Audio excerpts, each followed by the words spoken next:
and said, that's BS. And I got escorted out for that. But the RCMP that escorted me out, well, him and I had a really long conversation.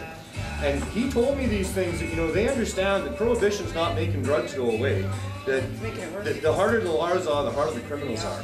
And mandatory minimum sentences means really harsh guys that are going to shoot them if they try to arrest them. Yeah. No more candy coats. You know, that was a heartfelt concern that he gave me, and I certainly use that as I talk to police across the country as well. And the disrespect that our police are getting, you know, the average citizen that's a good person still lies through their teeth to police, still tries to go the other way when they see police. They don't feel safe when police are around. They're always looking sideways and feeling afraid.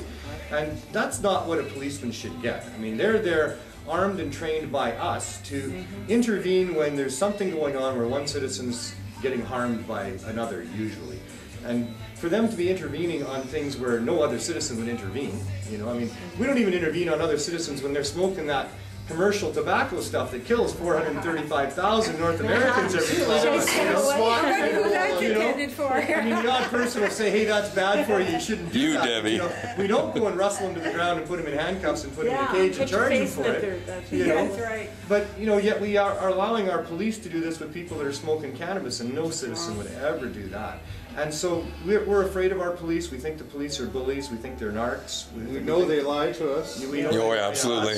You know, it's a culture of corruption that comes on with the prohibition of drugs mostly. It starts at the top and it just all the way down. They just behave the same way, and right to the people, where the people don't even respect each other and they don't respect themselves. And drug prohibition causes all of that.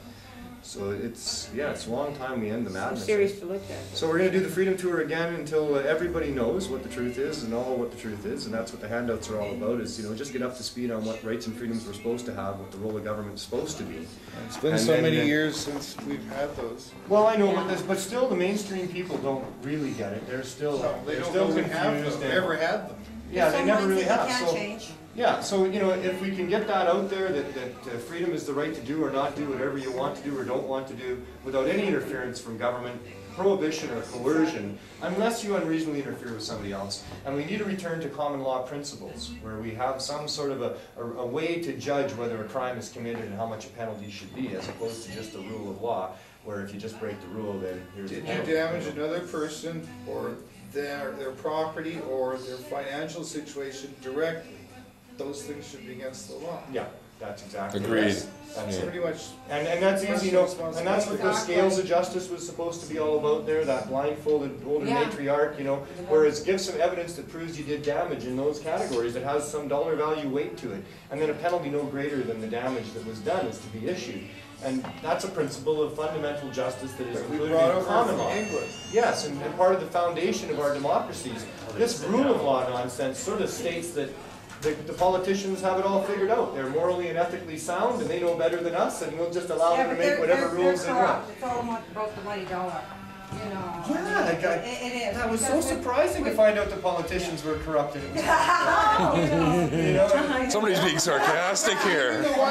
Even the ones that aren't corrupt, their number one focus is getting re-elected, not yes. It's political science, isn't it? To say one thing to one person out of this side of your mouth with a complete honest face, and then the opposite to another, because you know that's what each one wants to hear. And that's kind of how you get into politics, or at least how you succeed in politics, is being a good liar.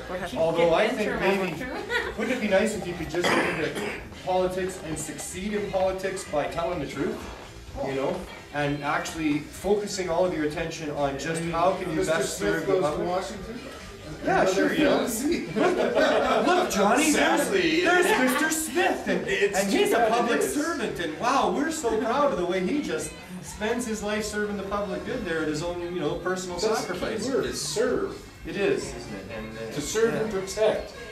Not to lie to persecute, to... They're paid servants. So they're not servants on that level of servitude, because they're paid servants. But that even gives them more responsibility to behave in ways of servitude, because we're paying them. Yeah, like unlike a bylaw officer, she should be very careful on her actions instead of assaulting you, literally. That was wrong. Extremely wrong. Extremely Trying wrong. to use a little bit of power that she thinks she has, that she doesn't have, to assault you and make you Obey. Conform, obey. That's what I was told. The word obey. I I don't even spent, use that in marriage vows anymore. oh, but that's what the RCMP said to me.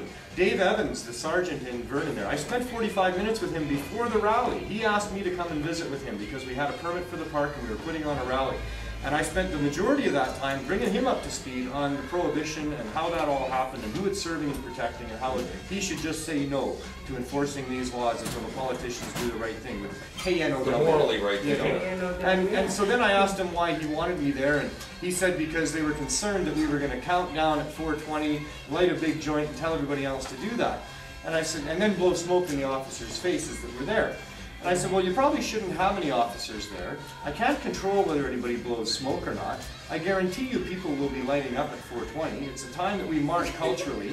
But I personally will also guarantee you that I won't do that. I'll be up on the stage, I'll have the microphone, and I will not count it down and say, let's everybody light up. But it is a time that we mark in our culture, and I'm going to sing O Cannabis during that time. And he kind of looked at me, you know. Adults are going to be civilly disobedient. You can't control. You have no That's right it. to control. I have no right to control. And the Calgary police are like that. You know, I've told them, I won't smoke, I won't advocate it, I'll say, don't provoke the police. Okay, that's all I'm Exactly. asking. But adults are gonna like. You can't control And them. then people from the rally went up to some of the police and asked them, if I'm over there smoking, am I gonna get arrested? Well, no, you're not. Not as long as you're not blowing it in our face. That's it. That's it. We need to be respectful of the police, even though they're Exactly. not quite yet seeming to be respectful Don't of us. force them So, Mark, to do the job that They've been sworn landed to in do their it. lap. That's it, exactly.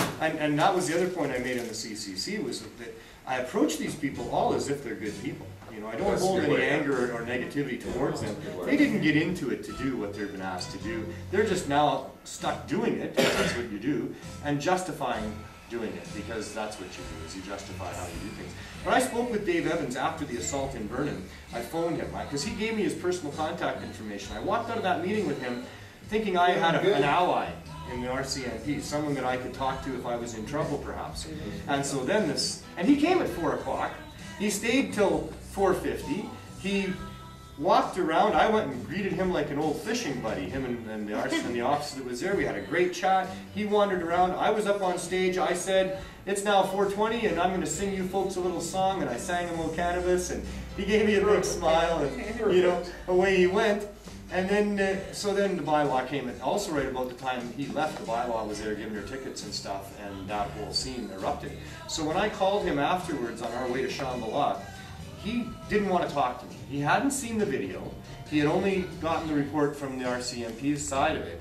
And what he had to say to me was, I just should have obeyed. If I'd have only just obeyed, none of that would have happened. And I hung up the phone. He wouldn't talk to me. He said he was at home off duty with his children, and they were a handful, and he didn't have time to talk. And so, you know, see ya, sorry, you know, whatever, right? And